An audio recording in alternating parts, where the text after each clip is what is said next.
자, 먼저 월간 뉴스레터 박명석 큐레이터와 함께하죠. 어서 오세요. 네, 안녕하세요. 네, 뉴욕 증시가 계속 사상 최고치 경신을 하고 있어요. 네, 맞습니다.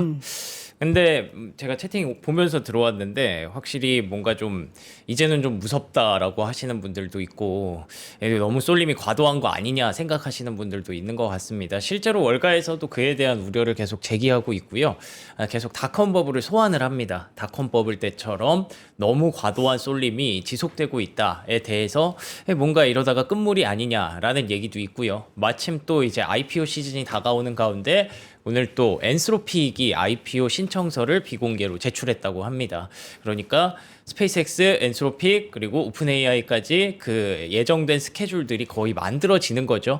어쩌면 뭔가 절정으로 치닫고 있을 수도 있겠다라는 생각이 얼핏 들게 하는 그런 장이었고요. 그치만 그래도 일단 우리가 여기서 멈출 수는 없으니까 지금 시장의 어떤 흐름들과 앞으로에 대한 긍정적 전망, 부정적 전망 이런 것들을 같이 균형 있게 한번 확인해 보도록 하겠습니다.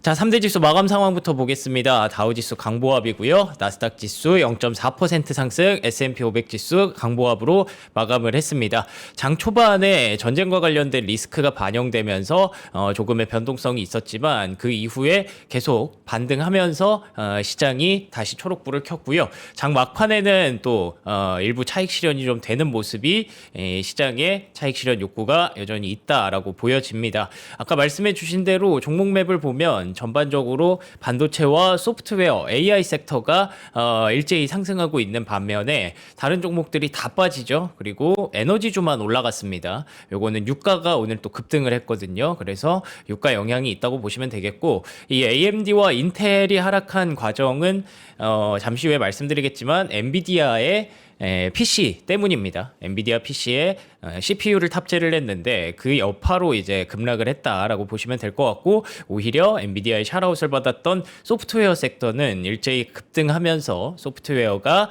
흐름을 계속 잡아가는 모습입니다.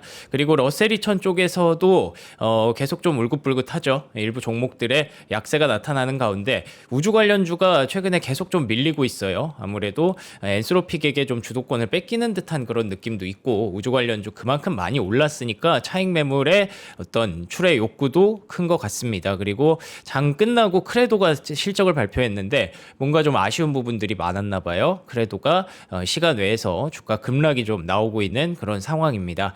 자, 그리고 유가 한번 보시면 말씀드린 대로 좀 급등을 했어요. 87달러까지 어제 봤었는데 92달러까지 올라왔고요. 10년물 국채금리 역시 상승했습니다. 그리고 달러 인덱스 99, 금값은 1.7%의 하락, 비트코인은 아무래도 금리와 유가가 또 올라가다 보니까 3.4% 급락이 나오면서 코인 시장이 계속 빠지고 있는 게 이게 조금 뭐 부담스럽죠. 항상 우리가 코인이랑 주식은 달라라고 하지만 최근까지 역사적으로 봤을 때 코인이 빠지는 구간에서 주식 시장이 계속 혼자서만 간 적은 거의 없습니다. 코인 시장은 최근에는 이 S&P 500을 좀 선행한다라는 측면을 역사적으로 좀 봐왔기 때문에 그런 부담들이 혹시 있지 않을까에 대한 조정에 대한 우려도 지금 계속 나오고 있는 상황입니다. 네. 자, 어제 밤사이에 유가가 90달러를 넘어섰거든요. 네. 이거는 이제 약간 불안의 요인 중에 하나긴 한데, 근데 우리 시청자분들은 뭐 유가 그래 올라라 나는 시장도 오른다 뭐 약간 이런 느낌인 것 같아요. 맞아요. 밤사이에 뭐 이란이 무슨 얘기를 했길래 이랬던 거예요? CNBC 보도를 먼저 보시면요. 이란이 미국과의 모든 협상을 중단한다라는 얘기가 갑작스럽게 좀 나왔습니다. 그 배경은 중간중간 또 교전 얘기가 좀 있었고요. 그리고 결정적으로는 지금 레바논에 대해서 헤즈볼라에 대한 공습을 좀 막아달라라는 요청이에요. 이스라엘의 네타냐후 총리는 별로 끝내고 싶어 하지 않는다는 걸 여러분들이 다 알고 계실 텐데 얘기가 계속 전해지고 있는 거죠. 그러면서 레바논의 헤즈볼라를 계속 압박하고 있는 상황이고 공방전이 지속되고 있다고 말씀드렸는데 이거 보시면 미국이 자위적인 공격을 또 했다고 합니다. 어떤 내용이 있었냐면 이란이 미군의 드론을 격추한 모습이 있었대요. 그리고 나서 미군이 그에 대해서 보복을 좀 한 거죠. 이란의 고르쿠섬과 캐슘섬에 있는 이란 목표물을 공격했다. 그 가운데 그리고 나서 이제 이란이 이란이 쿠웨이트에 주둔한 미군 기지를 또 공격을 하려고 한 거예요. 그러니까 계속 주고받은 거죠. 미국의 드론이 먼저 격추당했고 미군이 이란에 보복 공격을 했고 이란이 그 보복의 보복을 또 하려고 했던 겁니다. 근데 탄도미사일 2발을 발사했지만 쿠웨이트 쪽에서 미군이 요격을 했다고 해요. 그래서 다행히 뭐 미군 인명 피해는 없었다고 하는데 이런 공방전이 지속되는 가운데 아라그치 외무장관이 레바논 휴전을 위반할 경우 심각한 결과가 나올 수 있다라는 게 이제 헤즈볼라 쪽으로 이스라엘이 공습을 명령했다고 합니다. 아무래도 네타냐후 총리는 종전이 될 것 같은 분위기이다 보니까 계속해서 좀 마지막까지 뭔가 하나라도 더 얻어내려는 그런 움직임을 보였었죠. 그래서 그에 대해서 이란이 위협을 느끼고 그러면 나 이제 얘기 안 해라고 했던 거죠. 근데 거기에 대해서 트럼프 대통령이 처음에는 나 몰라 상관없어 뭐 유가 걱정 안 해 이렇게 얘기를 하더니 갑자기 악시오스에서 레바논이 이스라엘과 즉각적인 휴전을 준비한다라는 보도가 나왔어요. 어떤 배경이 있었는지 찾아보니까 트럼프 대통령이 베이루트로 가는 병력을 돌려보냈답니다. 네타냐후 총리와 매우 생산적인 통화를 했다. 뭐 상관없다고 하더니 바로 네타냐후 총리한테 전화를 건 거죠. 그러면서 베이루트로 가는 병력은 없을 거고 이동 중인 병력은 모두 되돌려보냈다. 그리고 이란과 빠른 속도로 협상이 진행 중이다. 라고 올린 걸 보면은 계속 신경을 쓰는 거고 채권 금리와 유가가 급반등을 하니까 이에 대해서 바로 조치를 좀 취했던 게 트럼프의 어떻게 보면 뭐 타코 같은 그런 모습이었는데 그래서 지금 시장은 이에 대해서 유가의 불확실성을 반영을 하지만 트럼프가 바로 이런 것들을 좀 무마하는 모습을 보이곤 했습니다. 그래서 그런지 이제 어제 시장도 장 초반에는 좀 주춤주춤하더니 다 상승 전환을 했고 결국 3대 지수가 모두 사상 최고치를 경신을 했습니다. 그렇게 된다면 이제 저희가 최근에 이제 명성님이 자주 보여주시는 차트가 이 S&P 500 차트인데 네. 이대로라면 이제 주봉 기준으로 10주째 상승 어떻게 가능한 걸까요? 이거 오늘 출발했으니까 이번 주 좀 두고 봐야겠습니다만 그래서 시장에서는 요거 기대치를 좀 갖고 있습니다. 1980년대에 10주 연속 상승이 있었다고 하더라고요. 그 이후에 이게 만약에 성공을 한다면 정말 오랜만에 기록을 좀 쓰는 거겠죠. 아무래도 시장 참여자들의 이 콜옵션 그러니까 상방에 대한 지지도가 굉장히 높습니다. 콜옵션이 70%까지 육박하고 있는 구간이고요. 반대로 풋 하방을 외치는 사람들이 30%밖에 없다 보니까 이러다 보니까 지금 시장이 계속 굉장히 많은 사람들의 어떻게 보면 미움을 좀 받기도 하는 뭐야 난 사지도 못했는데 계속 올라가라고 하는 그런 지수가 계속 만들어지고 있고요. 그래서 개인 투자자들의 그 영향력이 굉장히 강화되고 있습니다. 개인 투자자들이 뮤추얼 펀드의 투자자 그 어떤 종목들보다 개인이 픽한 종목들이 압도적인 수익률을 지금 내고 있다라는 모습들이 계속 보여지고 있거든요. 그래서 혹시 미국의 그 K자 경기도 불안하다는데 이거 좀 이러다가 무너지는 거 아니야? 라는 생각을 했었잖아요. 근데 비자의 CEO는 소비자 지출 데이터도 의외로 굉장히 긍정적이다. 엄청난 회복력을 보이고 있다. 이게 모르겠어요. 주식시장이 올라가서 사람들이 좀 돈이 많아져서 소비를 하는 건가? 뭐 그런 얘기 요즘 있더라고요. 네. 백화점 소비가 늘어난다. 우리나라도 그렇죠. 네, 뭐 명품 소비 이런 것도 많이 늘어나기 시작했다. 여러분 이런 많이 얘기가 사요? 있던데. 글쎄요. 다들 그 돈 벌면 또 주식 사실 텐데 아마도. 저도 그래요. 네.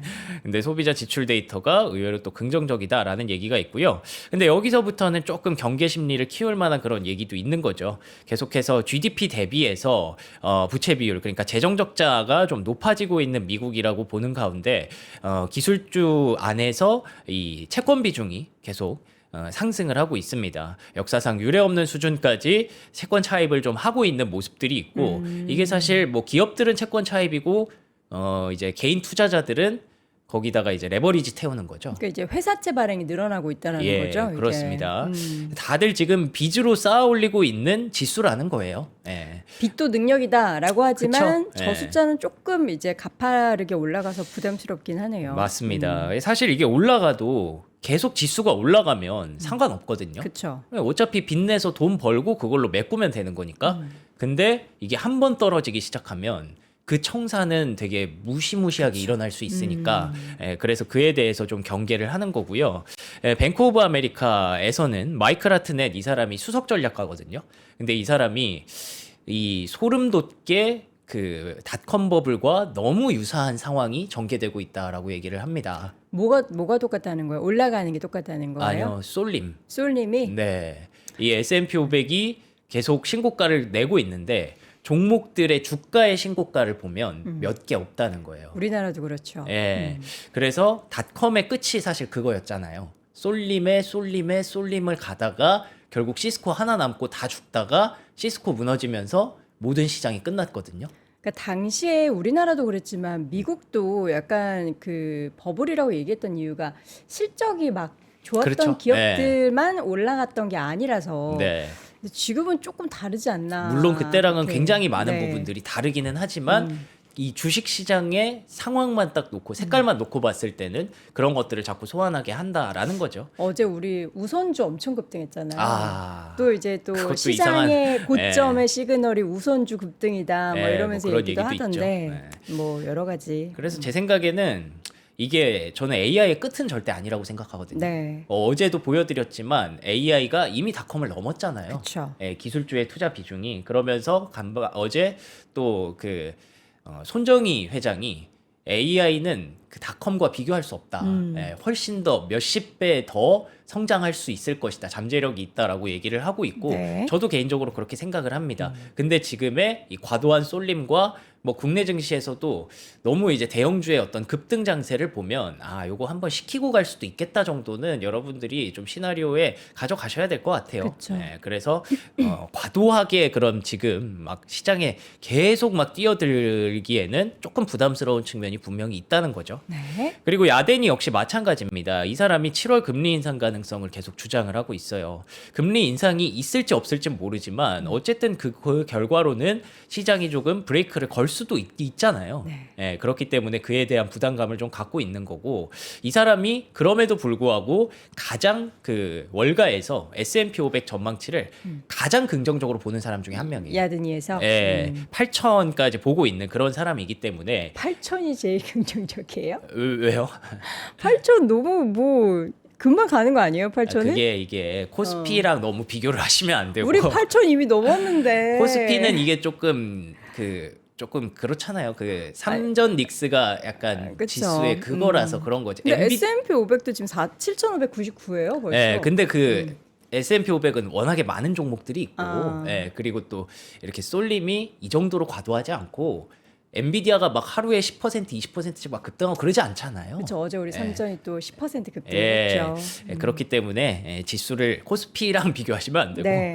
그래서 미국은 8천 정도가 가장 그 좀 뭐라 그럴까 비둘기적인 그런 관점입니다. 네. 그래서 야데니가 뭐 이런 그 얘기도 하고 있다라는 것도 참고하시면 될 것 같고요. 네. JP 모건에서는 M7이 그래서 2025년 정도로 그렇게 강력한 흐름을 보이기는 좀 어려울 것이다라는 그런 경고성 메시지도 하고 있거든요. 근데 여기에서 또 얘기하는 게 맥7에 그러면은 그 대체제가 뭐가 있냐라고 보면 여기 밑에 보시면 신흥시장 메모리 거래, 지속적인 성장 동력을 지닌 또 다른 분야다. 네. 이게 결국에는 삼성전자, SK하이닉스 얘기하는 거죠. 의미 있는 공급 증가는 메모리 시장에 없을 것이다라고 해서 뭐 그래서 지금 뭐 쏠림이 부담스럽다라고 얘기는 하지만 그 쏠림의 이유가 또 있는 거라 이게 시장이 그런 아슬아슬한 랠리를 뭐 지속하고 있다 이렇게 해석하시면 될 것 같습니다. 우리 시청자분들의 반응이 진짜 지금 극과 극으로 나뉘고 있습니다. 네. 두렵다 하는 분 반, 두렵긴 뭐가 두렵냐. 숫자가 이렇게 나오는데, 뭐, 당연한 쏠림 아니냐. 언제는 다 올랐냐. 뭐, 이렇게 얘기하는 거 반.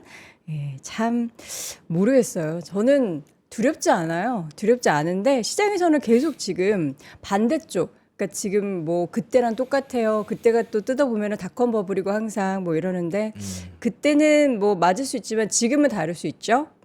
근데 저는 이 상황이 정상이라고 봐요. 이렇게 의견이 엇갈리는 게 되게 원래 주식시장에서는 정상이고 당연히 그래야죠. 네. 다 똑같이 얘기하면 맞아요. 그게 오히려 두려운 거예요. 오히려 버블은 모두가 한쪽으로 쏠릴 때 옵니다. 그쵸. 100대 0이 될 때 와요.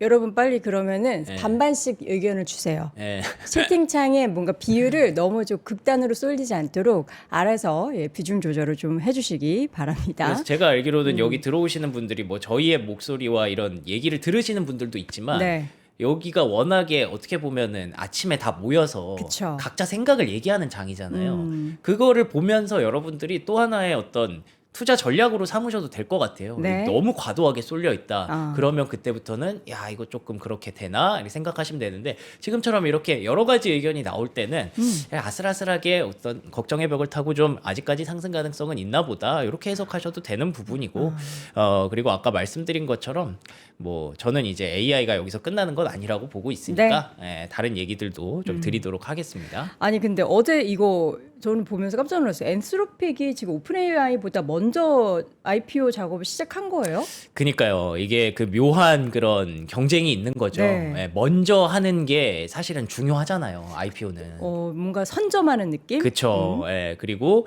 그 수급들이 또 기다리고 있을 텐데 그 수급들의 움직임이 사실 스페이스X도 해야 되고 엔트로픽도 해야 되고 오픈 AI도 해야 되고 이걸 다 나누기가 되게 어렵잖아요. 그럼 뒤로 갈수록 어쩌면 그 수급의 수혜는 좀 작아질 수 있다라는 것도 생각을 하는 것 같습니다. 그래서 엔트로픽이 갑작스럽게 비공개 IPO 신청서를 또 제출을 했습니다. 네. 근데 이것도 지금 들어와서 1조 8천억 달러까지 올라갈 수 있다라는 얘기가 지금 시장의 지배적이에요. 60%. 예. 스페이스X도 1조 8천억 달러라고 하잖아요. 다들 뭐 맞추기로 한 건가요? 근데 이 1조 8천억이라는 게 결국 2조 달러 되는 거니까 네. 시총 10위 안에 들어간다는 뜻이거든요. 그쵸. 예, 그렇게 되면 이 수급이 도대체 어디서 마련이 될까에 대해서 약간 막연한 그런 불안감이 생기는 것도 사실이죠.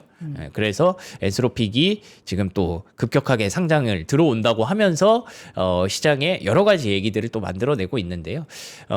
그러면서 이제 또 덩어리를 좀 키워야겠죠. 그래서 유럽에다가 미토스 모델을 제공한다라는 얘기가 있었습니다. 이 미토스를 계속 공개를 안 하다가 이제는 공개하는 쪽이 조금 더 공익에 부합한다라는 결정이 나오면서 공개 쪽으로 방향을 바꿨다라고 했었잖아요. 근데 미국에는 일단 아직 제공을 안 하고 이 유럽부터 여나 봅니다. 뭔가 이게 약간 실험실인 것 같기도 하고, 그래서 유럽에서 원하는 부분이기도 해서 이게 이제 또 성공적으로 자리를 잡으면 그러면 더 크게 들어올 수도 있겠죠. 그래서 지금 작업이 지속되고 있는 상황인데 이렇게 되니까 이제 사람들이 뭐야 오픈 AI 뺏겼네? 라고 하면서 샘 올트만한테 물어본 거예요. 너네 이거 뺏긴 거 아니야? 너네 당황스러운 거 아니야? 했는데 우리는 회사의 타당성이 있을 때 IPO를 진행할 거니까 괜찮아요. 우리가 지금 뭐 시기가 그렇게 중요한 건 아니에요. 라고 얘기를 하는데 뭐 지난 어제였나요? 그 얘기가 중요한 건 아니야라고 하는 사람은 그게 중요한 거죠. 이 사람도 아마 적잖이 좀 당황한 것 같습니다. 이렇게 우리보다 먼저 선수 쳐서 이렇게 하다니 그러니까요. 하는 그런 생각 할 수 있어요.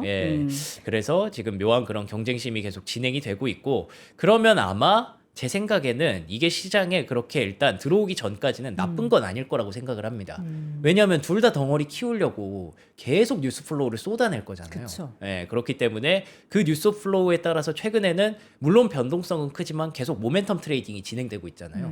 얘네가 뭐 한대 그럼 우르르 가가지고 거기 올려주고 얘네가 뭐 한대 그런 상황이 지속되고 있다 보니까 그 흐름으로 아마 계속 이렇게 고점이 치닫을 거라고 생각을 해요. 그러면서 시장의 불안감은 조금씩 자리할 거고 그러다가 뭔가 이렇게 팡 하고 터지려나 그 정도의 상상 정도를 해보고는 있는데 네. 뭐 그게 아직 시계를 열기에는 아직 올해 내내 계속 진행돼야 하는 일들이니까 뭐 아직까지는 좀 더 봐야 될 것 같습니다. 그리고 스페이스X에서도 IPO 주식을 5%를 내부자 배정을 한다고 하는데 스페이스X도 좀 당황스럽겠죠. 갑자기 2주 전에 엔스로픽이 이렇게 갑자기 뉴스 플로우를 확 쓸어가 버리니까 근데 거기에서 나왔던 게 이제 가족들이랑 지인들 직원과 임원진들 이런 사람들한테 5%를 주는데 이건 락업이 없대요.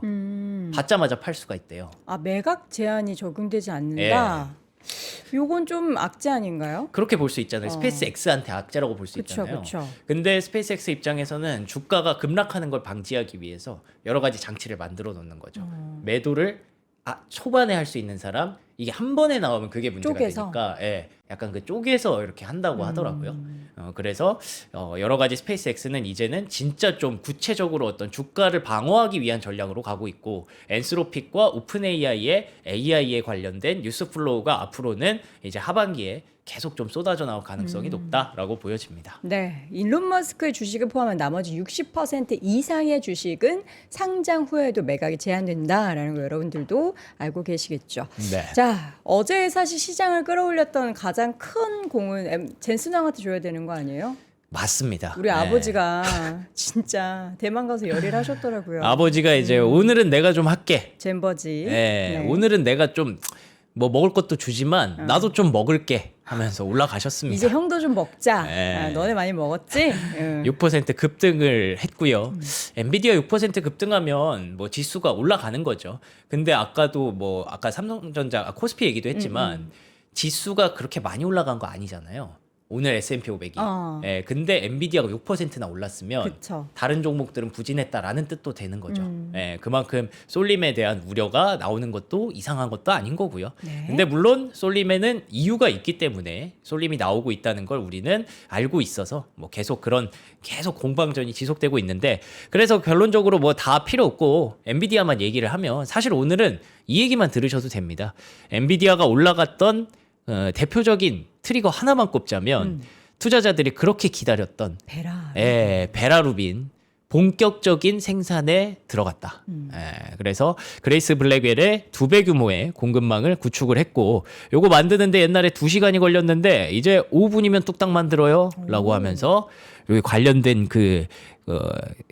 협업하고 있는 기업들을 쫙 이렇게 써놨습니다. 델과 HP, 레노버, 슈퍼마이크로 컴퓨터 그리고 뭐 여기 보니까 누타닉스 뭐 이런 기업도 언급이 되더라고요. 이것도 상장사던데 뭐 폭스콘도 있고요. 이렇게 이 렉을 하나 완성하는데 베라루빈 렉을 하나 완성하는데 필요한 기업들을 쭉 언급을 해주면서 결국 엔비디아가 왜 아버지라고 부른 이유는 계속 앞으로 우리는 이쪽이 좋아질 것 같아요. 이쪽이 중요해질 것 같아요. 그러면서 계속 그쪽에 낙수를 뿌려줬잖아요. 근데 엔비디아 주가가 올라가려면 그거였죠. 뭐 중국 쪽에 팔 수 있느냐, 그리고 베라루빈 도대체 언제부터 파느냐. 그쵸. 그래야 엔비디아의 매출과 EPS가 상장하는 거니까. 근데 그 부분이 나왔기 때문에 저는 이게 엔비디아 주가의 본격 트리거가 됐다라고 생각을 하고요. 이게 이미 생산에 들어갔다. 네. 그러면 출하를 이번 분기부터 하겠죠? 하게 되는 거죠. 이제 다음 분기 실적부터 그 숫자를 아마 우리가 확인할 가능성이 있지 않을까 생각을 해보고요. 네. 그러면서 이제 또 시장은 뭐 그에 대해서 또 재평가가 나오겠죠. 그래서 엔비디아가 이렇게 급등을 했고요. 저는 그리고 이게 상당히 중요하다고 평가를 합니다.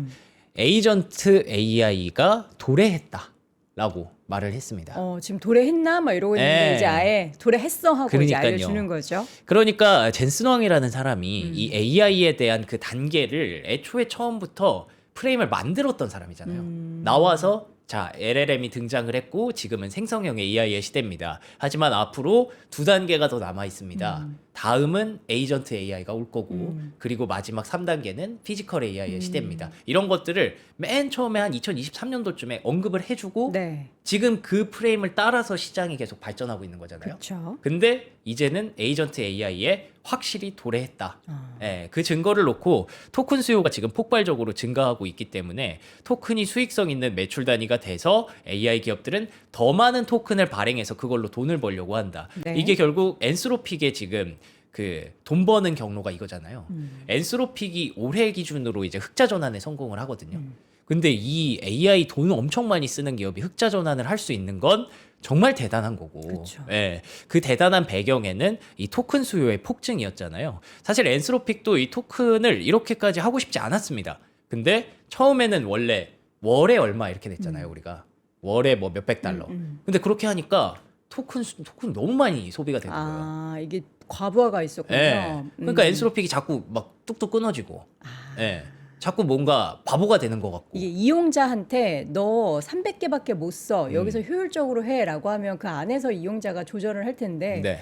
뭐 없으면은 계속 쓰는 거죠. 그냥 네. 뭐 그냥 시덥지 않은 농담도 하고 막 이렇게 할 수 있으니까. 그러니까 그거를 이제 토큰 결제 형식으로 바꿨거든요. 아. 토큰이 나가면 나갈수록 계속 이제 플러스가 되고 네. 그걸 이제 무제한으로 쓰고 싶으면 이걸 써라 이렇게 그쵸. 해서 그렇게 했는데 에이 그래도 사람들이 이렇게까지 가겠어 했는데 다들 쓰다 보니까 그냥 엄청 무제한을 쓰는 쓰고 있는 거죠. 거예요. 예. 그렇게 되다 보니까 이제 토큰 그만큼 에이전트 AI가 들어오면서 얼마나 시대가 빠르게 바뀌고 있는가 그 결과로 이제 메모리 반도체 기업들의 주가가 폭등을 하는 거지 않습니까? 네. 그 토큰을 다 받아내려면 메모리가 그만큼 필요하다. 근데 여기서 했던 얘기가 일단 첫 번째로는 그래서 내가 RTX 스파크를 만들었습니다. RTX 스파크가 뭐예요? 요게 이제 그 노트북이랑 네. 미니 PC 안에 들어가는 CPU, GPU, AI 칩을 이렇게 결합한 칩이라고 아. 하더라고요. 예, 물론 데이터 센터에는 아까 보셨던 그 이따만한 렉이 들어가는 거지만 이 PC 같은 데에다가 AI용 PC를 만드는데 그걸 넣을 수는 그쵸, 없으니까. 작은 걸로 해야죠. 예,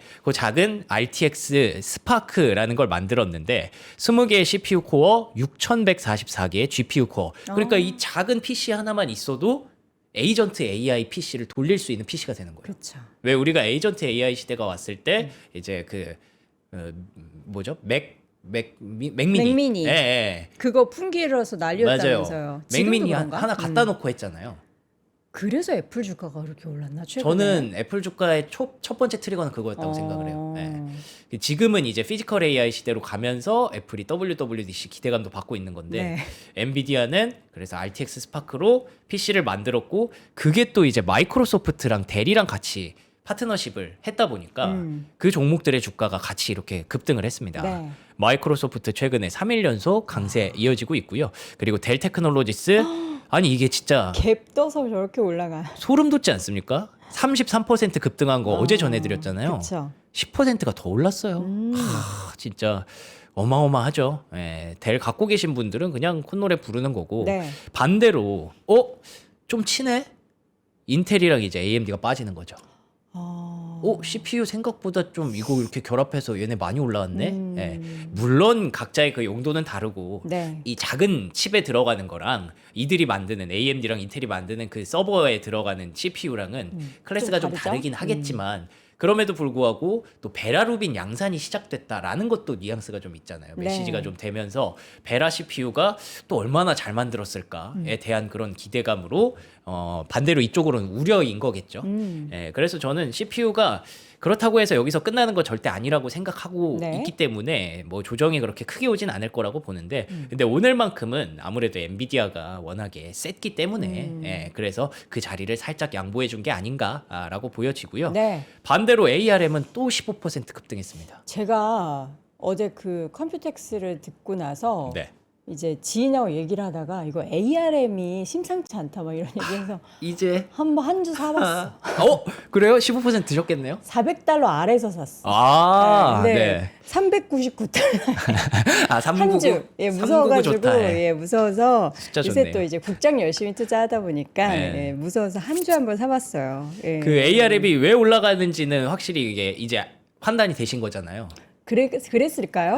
그래요? 제가요? 이게 심상치 않다는? 네. 그러니까 이게 CPU가 어쨌든 CPU가 중요한 거는 우리가 에이전틱 AI 시대에 확실하게 좀 알게 됐잖아요. 네. 근데 거기에서 이제 인텔과 그다음에 AMD 그다음에 ARM이 새로운 도전자로 이제 CPU를 만들기 시작했는데 그쵸. ARM이 만들기 시작한 이유는 이들이 IP를 갖고 있기 때문입니다. 그러니까 왜 우리가 흔히 레고의 비유를 하거든요. 레고 블록 같은 것들을 쌓아서 이렇게 만들어서 그걸 판을 딱 만들고 거기에 그들이 기술력 있는 진짜 칩을 얹어야 되는 거잖아요. 근데 그걸 ARM이 다 갖고 있어요. 그렇죠. 예, 그렇기 때문에 기반을 일단 ARM이 주고 거기다가 쌓아 올리는 건데 그러면 ARM은 자기들이 해보니까 이거 내가 할 수 있겠는데 해서 시작을 한 거고 그래서 다른 CPU가 많이 팔려도 ARM IP가 팔리는 거고 예, ARM CPU가 많이 팔려도 ARM이 많이 팔리는 거고 근데 방금 보셨던 RTX 스파크가 ARM 기반으로 또 쌓아 올린 겁니다. 네. 예, 그래서 ARM의 주가는 반대로 또 급등을 했다 이렇게 보시면 될 것 같고요. 그리고 두 번째로 중요한 포인트는 소프트웨어에게 정말 놀라운 시기다. 요새 주가가 네. 심상치 않았잖아요. 이 사람은 그리고 이런 말 해도 되는 게 소프트웨어 급락할 때부터 그거 너무 과하다라는 얘기를 했던 사람이에요. 그리고 우리가 엔비디아를 하드웨어 기업으로만 보는데 네. 소프트웨어 그 생태계도 지금 다 주고 있잖아요. 그럼요. 예. 그 쿠다? 예, 네. 맞아요. 예. 쿠다 생태계를 진작에 좀 구축을 했었고, 그쵸. 이 소프트웨어가 계속 이제 생산성을 내기 시작할 거다라는 거예요. 결국 에이전트 AI 시대에 에이전트가 그러니까 비서와 같은 그 중간에 있는 중간자가 계속 이동을 하면서 뭐 보안 수요도 만들어내고 여러 가지 수요를 만들어낸다는 걸 우리가 알게 됐고, 네. 그리고 이걸 또 활용한 AI가 만들어지고 있잖아요. 에이전트 AI를 활용해서 AI 그 프로그램 툴들이 소프트웨어 툴들이 그걸 또 적용시켜서 필요한 AI 소프트웨어가 되고 있거든요. 그쵸. 예, 그런 일부 기업들이 있고, 그리고 여기서 나오는 개념들이 이제 온프레미스 AI, 프라이빗 AI라고 해서 사실은 이게 점점 더 아랫단으로 내려가는 거죠. 그러니까 우리가 알고 있는 그 범용성 있는 AI, 그 생성형 AI 시대가 있었지만 이제 점점 사실 기업단에서나 이런 걸 생각을 해보면 그 모든 정보를 이 범용 AI한테 다 주고 싶진 않을 거잖아요. 우리가 보호하고 싶은 그쵸, 정보가 있을 그쵸. 거고. 예. 그런 걸로 뭐 어쨌든 보안 소프트웨어를 같이 껴서 하면은 될 수도 있겠지만 미토스 나오면은 그거 다 뚫거든요. 그렇기 때문에 이제 개별적으로 나오는 그 AI, 기업형 AI에 대한 수요가 높아지고 있다고 합니다. 그래서 그 대표적으로 이번에 대리 수주를 받은 걸 보니까 하이퍼스케일러나 그런 그 생성형 AI 업체들뿐만 아니라 고객사가 굉장히 다양해졌어요. 그래서 기업들이 좀 돈이 있고 어느 정도 AI에 대한 사실 AI를 만드는 것도 코딩의 난이도가 지금 클로드 쓰면은 그냥 되잖아요. 어느 정도는. 잘하는 사람이 예. 우리 채 PD처럼 예. 할 줄 아는 사람들은 뚝딱 만들죠. 그 난이도가 좀 내려간 거예요. 어. 예, 그러면서 이게 점점 더 시장이 커지는 거죠. 네. 예, 그래서 온프레미스 AI라는 게 나오고 그러면은 아 소프트웨어들도 이제 계속 자기 살 길을 또 찾아내겠구나. 그쵸. 라는 기대감이 형성이 되면서 소프트웨어 기업들이 또 같이 올라갔습니다. 어머, 서비스 나우. 예. 그래서 여기서 나오는 개념이 그 오케스트레이션인데 요즘 또 생성형 AI들이 되게 많잖아요. 네. 근데 각자의 어떤 장단점이 다르죠. 이 오케스트레이션이라는 게 우리가 알고 있는 오케스트라의 그 네, 오케스트레이션이군요. 지휘자 같은 거죠. 예. 아, 어떤 느낌인지 여러분 딱 감이 오시죠? 그쵸. 예. 이게 뭐 바이올린, 저기 첼로 예. 막 다 같이 이제 클로드, 그다음에 잘해야지. 뭐 제미나이, 뭐 챗GPT, 그다음에 요즘 뭐 커서 이런 것도 있고 마누스 이런 것도 있으니까 그 사이에서 오케스트레이션을 해줘야 되는 에이전트가 필요한 겁니다. 그걸 다 총괄해서 우리 왜 틀어놓고서 네. 어떤 부분을 요거 해서 요거 가지고 이쪽으로 옮기고 이거를 사람이 이제 그동안 했다면 그쵸. 그거를 총괄하는 그쵸. 걔가 판단을 해주는 게 아까 RTX 스파크가 해줄 수 있는 거예요. 개짱이네. 예. 그래서 이거를 원래는 맥미니에다가 오픈클로를 연동해서 걔한테 시켰는데 네. 이제 각자의 기업들이 엔비디아나 구글이나 이런 기업들이 이거 우리가 해야겠다 네. 해서 에이전틱 AI를 계속 만들어내고 있는 거죠. 네. 그러면 오케스트레이션이 결국 소프트웨어니까 이 경로는 소프트웨어들에 의해서 오케스트레이션이 되는 거고 네. 그 친구가 왔다 갔다 하면서 거기서 또 다른 많은 그 보안 수요라든지 이런 것들을 만들어낼 것이다. 그래서 서비스나우의 주가가 지금 랠리를 계속 하고 있는 그런 그림이고요. 네. 어도비 같은 경우에도 그래서 5.7% 올라왔습니다. 어도비는 아주 재빠르게 저거 맞춰서 우리가 이거 뭐 프리미어 같은 거 다시 재단할게. 이런 식으로 또 얘기를 했거든요. 그래서 에이전트 AI 시대에 이렇게 놀라운 발전들이 일어나고 있는 거. 그리고 그렇게 되면은 이게 온프레미스 AI 뭐 이런 쪽으로 좀 내려가면은 사실 그 클라우드 같은 것도 그런 기업들이 다 할 수 없잖아요. 아마 이런 네오 클라우드 기업들이 할 일이 더 많아질 겁니다. 그러면 돈 낼게. 너네가 클라우드 관리해주고 이거 좀 수행 좀 시켜줘. 라고 하면서 이제 코어이브, 네비우스 같은 종목들의 주가가 두 자릿수 또 급등을 하는 거죠. 어제 네비우스는 하트 붙여주던데. 아 그래요? 엔비디아 하트 네비우스 아 해가지고. 네이버도 붙여주고 뭐 그랬잖아요. 네이버 클로버 X 뭐 이런 것도 참. 붙여주고. 네, 예. 하트 붙은. 그래서 사실 네이버 클라우드를 칭찬을 했잖아요. 그게 저는 결국 네오 클라우드랑 연결된다고 생각을 해요. 어제 네이버가 상한가 기록했다면서요? 예, 그러니까 이게 결국 네이버도 네오 클라우드들이 하는 게 그거거든요. 이 데이터 센터를 많이 확보를 해놓고 네. 거기에서 이제 본인들이 다른 기업들이 못하는 클라우드 서비스를 그들이 제공을 해줘요. 우리가 이거 관리도 해주고 이거 정제도 해주고. 근데 그걸 왜 해주냐면 그 다른 업체들이 할 수 없는 것들을 중간에서 해주는 역할도 있고. 그쵸. 엔비디아 입장에서는 걔네가 많이 활약을 해주면 엔비디아의 GPU를 어차피 거기 깔아줄 거잖아요. 그쵸. 그래서 엔비디아가 얘네 지분을 사주고 대신에 우리 GPU 써. 그러면은 AI의 전 세계의 기반은 엔비디아 거가 되는 거죠. 그래서 이제 아시아 쪽에서 네이버도 그런 걸 열심히 했거든요. 네. 뭐 어디 뭐 이렇게 산 깎고 해가지고 데이터 센터 많이 짓고 막 해놨거든요. 네. 그러니까 이제 엔비디아가 봤을 때 네이버 클라우드랑 협업을 하면 요거를 아시아에 있는 네오 클라우드로 활용할 수 있겠구나라는 판단이 있었겠죠. 카카오는 뭐 하나? 카카오 남양주에다가 데이터 센터 짓는다고 예. 현수막만 열심히 달아놓던데. 뭐 열심히 하시겠죠. 제가 또 남양주 주민이잖아요, 시민이잖아요. 그래서 보면 카카오가 데이터 센터 엄청 짓는데 그래서 대체 저렇게 현수막 때문에 언제 짓는 건가? 자, 아니 근데 명선님 이거 매번 이렇게 공부 진짜 열심히 하고 정리하잖아요. 네네. 명선님 어떻게 관련한 투자 열심히 하고 있어요? 그럼요. 그쵸? 뭐 저는 네오 클라우드는 진작부터 갖고 있고. 아 그래요? 예. 이런 걸 명선이 곧 사라지는 거 아니야? 이런 얘기를 여러분들 월가 킥샷에 나오면 맨날 밤에 맨날 떠들고 있습니다. 어제도 한 3-40분 동안 계속 이 엔비디아 얘기만 했는데 여러분들 제가 맨날 이렇게 여기서는 이제 뉴스만 전달해 드리기 때문에 네. 급하게 차차차차 팩트만 전해 드리려고 하지만 저의 어떤 생각을 뽑아 드시고 싶다 하시면 월가 킥샷을 많이 사랑해 주시면 고맙겠습니다. 명석님의 생각을 박명석 큐레이터의 생각을 뽑아서 여러분들의 수익으로 적립하고 싶다 하시면 월가킥샷 함께 하시면 좋겠고요. 자, 그래서 젠스랑이 이제 대만 찍고 우리나라 오잖아요. 네네. 뭐 시구를 한다, 네. 뭐 누구를 만난다, 다양한 얘기로 어저께 주가 급등을 많이 만들었는데 왜 오는 거예요? 결국에는 이거죠. 로봇이죠. 로봇 관련 플랫폼, 이제 코스모스 3와 아이작 그루트를 포함한 물리적 AI 스택을 또 출시를 했습니다. 그러면서 이제 어제 유니트리랑 또 협업한다라는 얘기도 같이 동시에 나왔었고요. 네. 결국에는 여기 로봇공학 자율주행차 이런 것들을 그러니까 네오클라우드랑 똑같은 거예요. 내 GPU 깔아서 AI가 커졌으면 좋겠어. 그리고 엔비디아의 이런 플랫폼 깔아서 이 자율주행과 로봇이 커졌으면 좋겠어. 네. 이런 것들을 계속 얘기를 하는 거죠.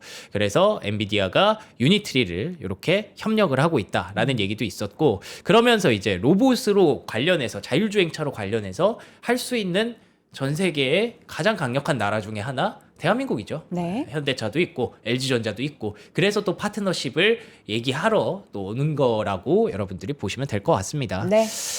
그런데다가 이제 미국에서도 이제 로봇과 관련된 이야기들이 계속 많이 나오고 있어요. 오픈 AI가 로보틱스 엔지니어를 채용한다라는 얘기도 어제 있었거든요.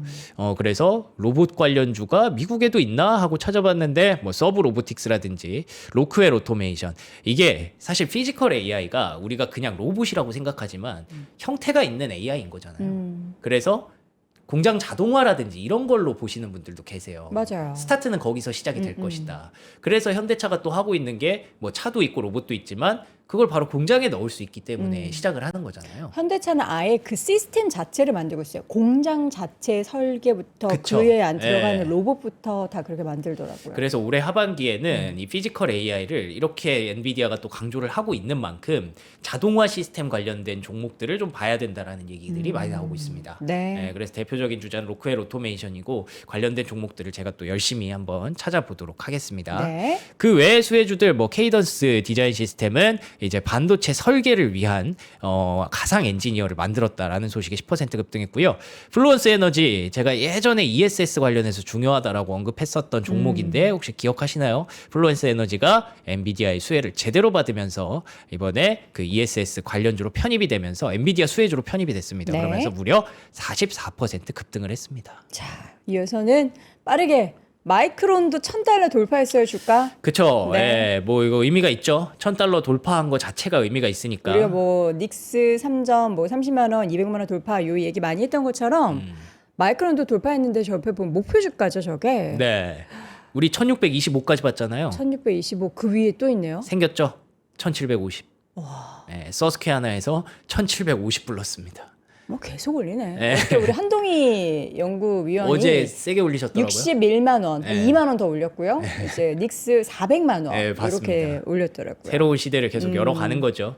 그래서 뭐 이거 뭐 맥락은 여러분들이 더 잘할 거라고 생각하기 때문에 네. 그냥 넘어갈게요. $1,750 나오면서 $1,000 주가 돌파했고 네. 뭐 메모리 반도체 축하하는 날이고 그리고 또 HPE 엔터프라이즈 야 이게 또 이제 결국에 델 테크놀로지, HP 엔터프라이즈 같은 색깔의 종목 아닙니까? 네네. 실적 발표하고 시간에 지금 폭등하고 있습니다. 또 30%. 심심하면 30%씩 올라요? 미국은 조금 오르면은 그냥 잘 오른다 싶으면 30%네요. 근데 이게 진짜 맞나 모르겠어요. 이렇게 과도하게 이렇게 축하를 해주고 쏠림이 나오는. 과도하다라는 표현 쓰면 혼나요. 아 그래요? 이제는 이게 약간 평균? 그렇죠. AI는 아예 새로운 거니까. 평균? 뭐 그래서 HP도 델의 흐름을 사실 델의 흐름 받아서 같이 올라갔거든요. 네. 이 갭 여기 떴잖아요.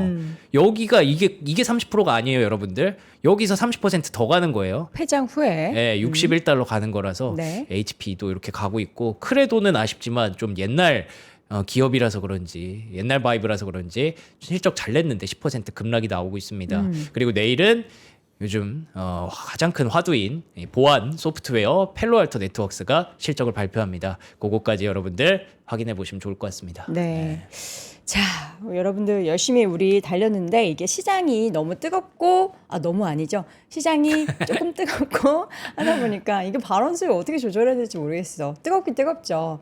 뜨거 하는데 그래서 너무 이렇게 달달한 수익을 내시는 분들은 혈당 조절하셔야 돼요. 그래서 오늘 저희가 혈당 케어를 할 수 있는 요 당 케어 저 개인적으로 요거를 사 먹어서 사 먹어본 적이 있기 때문에 되게 반가웠는데 닥터엠의 당엔 요게 식후 혈당 상승 억제에 도움을 줄 수 있다고 알려진 바나나 잎 추출물이 들어가 있는 그런 차입니다. 하루에 한 2-3병 건강하게 마시면 참 좋은 그런 제품이고요. 40병 기준으로 최초로 58,000원에 준비를 했습니다. 저는 사실 이미 몇 모금 마셨거든요. 마셔볼게요. 뭐 바나나라고 해서 바나나 향이 날 줄 알았는데 그냥- 약간 녹차에 가깝네요. 그냥 티 같죠? 네. 바나나 잎이니까 바나나 잎도 그냥 식물이잖아요. 그러니까 녹차랑 비슷하다라고 생각하시면 됩니다.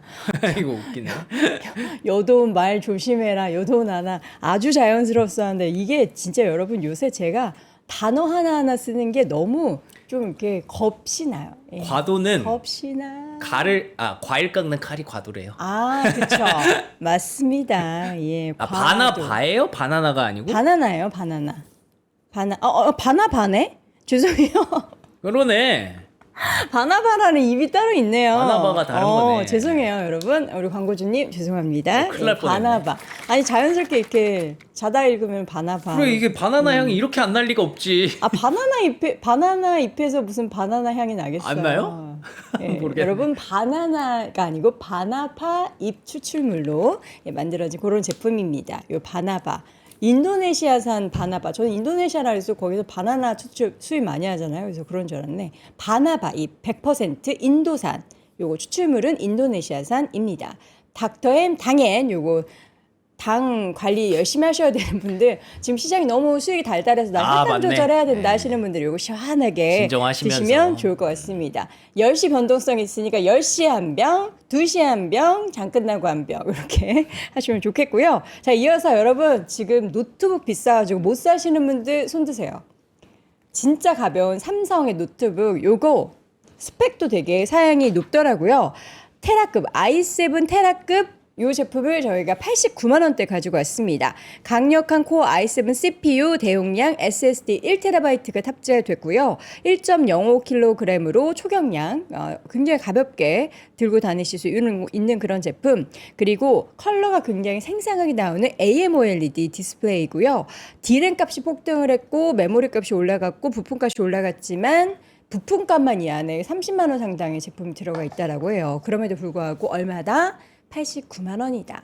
100만 원 아래에서 노트북 살 수 있는 기회 참 흔치 않죠. 그런 제품으로 진짜 가볍게 들 수 있어요. 요즘 노트북이고 스마트폰이고 메모리 가격 비싸서. 때문에 너무 비싸가지고 제가 어제 봤었던 뉴스 중에 하나가 이제 기업들이 이 부품값 감당이 안 돼서 제품을 그런데 또 가격 전가를 받아야 되잖아요. 그거 거부하고 있대요. 그래서 제품 생산 자체가 되게 차질을 많이 빚고 있다라고 하는데 여러분들은 노트북 필요하셨으면은 요거 삼프로아티를 통해서 이 제품 구입하시면 되겠습니다.